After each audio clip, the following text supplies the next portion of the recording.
ಬೆಳಗಾವಿ ಜಿಲ್ಲೆ ಅಥಣಿ ತಾಲೂಕಿನ ಶೇಗುಣಸಿ ಗ್ರಾಮದಲ್ಲಿ ವಿದ್ಯುತ್ ಅವಘಡದಿಂದ ಸುಮಾರು 7 ಎಕರೆ ಕಬ್ಬಿನ ಗದ್ದೆ ಸುಟ್ಟು ಭಸ್ಮವಾಗಿದೆ. ಅಂದಾಜು 300ರಿಂದ 400 ಟನ್ ಕಬ್ಬು ನಾಶವಾಗಿದೆ.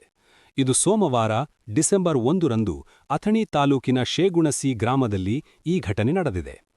ಕಬ್ಬಿನ ಗದ್ದೆಯು ಶಿದರಾಯ ಹಾವರಡ್ಡಿ, ಜ್ಯೋತಿಭಾ ಬಾಗಿ ಹಾಗೂ ಭೀಮಪ್ಪ ಕವಟಕೊಪ್ಪ ಇವರಿಗೆ ಸೇರಿದ್ದು. ಇದು ಅಥಣಿ ಪೊಲೀಸ್ ಠಾಣೆಯ ವ್ಯಾಪ್ತಿಯಲ್ಲಿ ಈ ಘಟನೆ ನಡೆದಿದೆ. Karnataka fast news, Athani.